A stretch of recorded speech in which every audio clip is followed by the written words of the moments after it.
Olha, corrupção, fraude eleitoral e assassinato. Essas são algumas das acusações feitas durante o regime militar contra os irmãos Campos, Jaime e Júlio Campos. Os relatos das investigações estão em documentos arquivados pelo Serviço Nacional de Informação, o CNI, órgão ligado à espionagem dos militares. E nesses arquivos, Júlio Campos, que é candidato do DEM, ou pré-candidato do DEM ao Senado na eleição suplementar, que já foi adiada, né? Tinha sido marcada, mas foi adiada em função da cassação do mandato da ex-senadora Selma Arruda. Júlio Campos é apontado por esses relatórios lá do extinto SNI, o Serviço Nacional de Informações, como autor de diferentes crimes.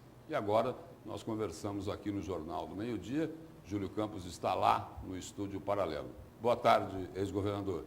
Boa tarde, é uma imensa satisfação voltar ao Jornal do Meio-Dia, justamente no momento tenebroso, não só de pandemia, como também com essas denúncias requentadas, né, trazidas à tona contra a minha pessoa e a pessoa do meu irmão, o senador Jaime Campos, depois de 40 anos. Ex-governador, um dos pontos aí desse relatório do SNI é o seguinte, é de que Júlio e Jaime Campos enriqueceram na política cobrando propina de empreiteiras. Isso, como o senhor falou aí, há mais de 30 anos atrás. Essa prática já existia naquela época?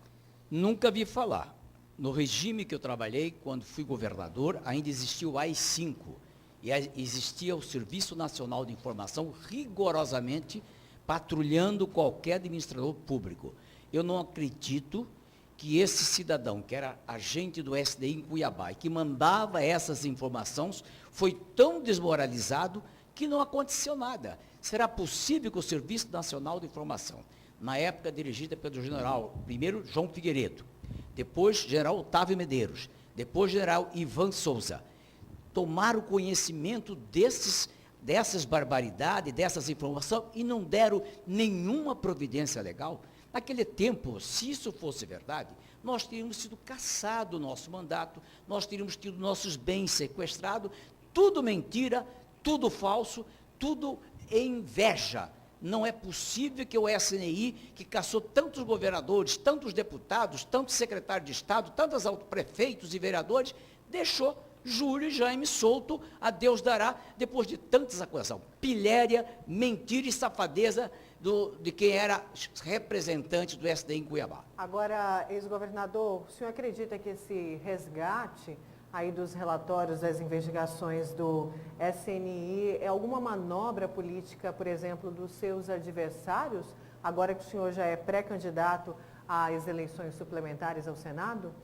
Eu não posso dizer que é partido de meus adversários ou possíveis adversários de uma eleição que não sequer está marcada, que é a suplementar para o Senado da República. Porque esse documento, todos esses documentos estão no arquivo morto do Serviço Nacional de Informação. Qualquer cidadão pode ir lá no CIAN, chama CIAN, entrar, cadastrar e captar informação de tudo que ocorreu no Brasil, no regime militar e depois pós-regime militar, investigado pelo SDI. Se isso tivesse algum fundamento, Nayara, eu tinha certeza absoluta que Júlio Campos não estaria hoje aqui sendo candidato novamente. Tinha sido cassado, suspenso de direitos políticos, Jaime Campos também. No entanto, depois de tanta informação negativa contra nós estamos até hoje em pleno direito político e sem nunca sequer ter sido citado no Petrolão, no Mensalão, nessas corrupções de últimos anos que nós estávamos no exercício de mandato de senador, no mandato de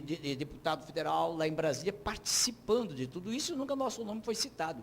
Então eu me considero realmente, isso aí pode até ser de algum adversário, possível adversário, que esteja frustrado, porque o meu nome, mesmo afastado da eleição, continua sendo, nas pesquisas, o melhor indicado para ser o senador por Mato Grosso na vaga da Selma Arruda. Ex-governador, naquela eleição lá de 82, quando o senhor se elegeu como governador de Mato Grosso, o adversário do senhor foi o padre Raimundo Pombo, do MDB. Perfeito. O MDB fez denúncias pesadas aí sobre fraude eleitoral, né? Eleitor que votava, diz que a denúncia é de que tinha eleitor que votava 5, 10, 20, 30 vezes, tinham urnas aí espalhadas, né? Jogaram no Rio Cuiabá. Boiando pelo Rio Cuiabá, não é isso? Como é que foi? Teve essa fraude? Não teve? Porque o MDB diz o seguinte, olha, a fraude foi gigantesca. Aqui está o acordo do Tribunal Superior Eleitoral. O PMDB de Mato Grosso, na época liderada por Carlos Bezerra, Dante de Oliveira, Antero Paz de Barros e tantos líderes que já comandavam o partido e que apoiavam o Padre Pombo, entraram com representação, Justo de Barros principalmente, Edgar Nogueira Borges, entraram com representação contra tudo isso e foi parar esse processo, foi indeferido aqui na Justiça Estadual. Quem comandava o Tribunal Regional Eleitoral, por incrível que pareça, era o desembargador Onésimo Nunes Rocha, tio do candidato a vice-governador na chapa do Padre Pombo, o então deputado federal Lorenberg Nunes Rocha. Você acha que o presidente do TRE, que fosse tio do candidato a vice da chapa do MDB, ia permitir que fizesse isso? Tudo conversa fiado.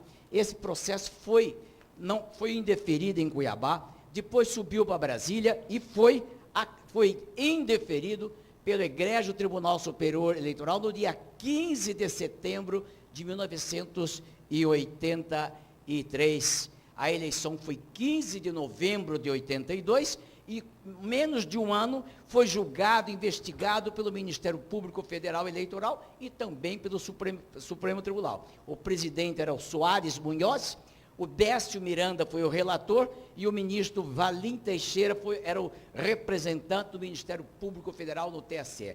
Portanto, aqui está a prova cabal de tudo isso em documento original do Tribunal Superior Eleitoral. Foi uma eleição limpa, então, ex-governador? Se teve fraude, o tribunal não aceitou e não acredito que tenha, porque eu não vi falar, eu não participei.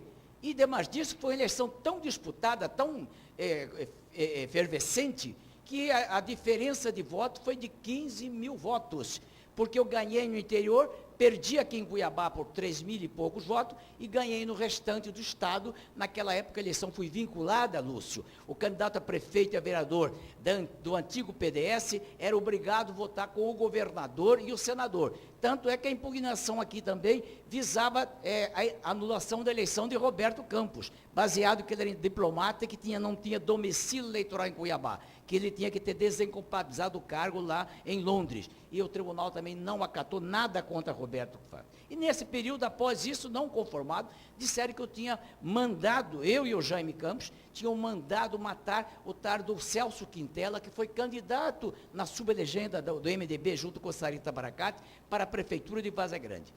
O PDS lançou Jaime Campos e Agrícola Pompeu. E o MDB lançou Sarita Baracate e Celso Quintela. Ele saiu em terceiro lugar, com uma votação pífia e, lamentavelmente, foi assassinado por seus parceiros logo após a apuração. E aqui está um documento do Egrégio Tribunal de Justiça de Mato Grosso e uma cópia do parecer da Procuradoria-Geral de Justiça, assinado pelo então promotor de justiça, doutor Antônio Rans, que hoje está vivo ainda com 90 anos, que pode até testemunhar esse fato, e documento também assinado pelo Egrégio Procurador da Justiça da época, desembargador Leonas Duarte Monteiro, que era Procurador-Geral de Justiça. Então, tudo foi investigado, foi tudo constatado e nada foi acatado pelo Poder Judiciário. Os assassinos de Celso Quintela foram presos e punidos dentro da lei e cumpriram seu crime cometido lá logo após a apuração das eleições. Quem ia mandar matar um candidato que perdeu a eleição, saiu em terceiro lugar, você já é eleito governador, já é eleito senador, ia perder tempo? É porque diz que ele tinha provas da fraude.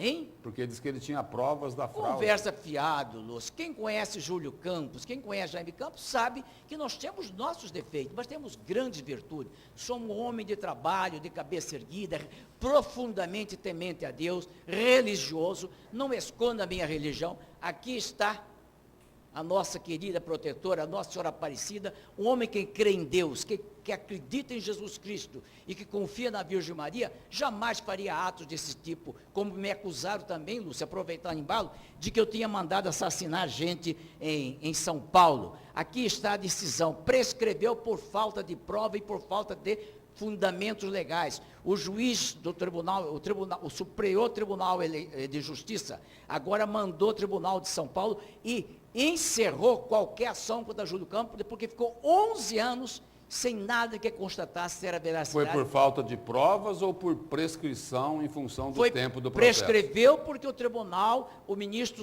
do Superior Tribunal, o Supremo Tribunal, Celso Collor de Mello, aquele ministro Marco Aurélio Collor de Mello, disse que durante 11 anos parado, depois o Ministério Público não teve uma prova concreta e teve que encerrar. O processo tem prazo para ser o inquérito, não podia ficar 11 anos um inquérito aberto sem pronunciamento. Por isso, tudo isso é pilheira. Graças a Deus, nós estamos aqui de cabeça erguida, Lúcio, agradecendo a você, a Nayara, a TV Vida Real, ao Durileu, por essa oportunidade de esclarecer essas verdades. Eu nunca temi em falar a verdade. Graças a Deus. Ex-governador, obrigado pela presença e pelas informações aqui no Jornal do Meio-Dia. Eu que agradeço, muito obrigado e bom dia a todos. Obrigada.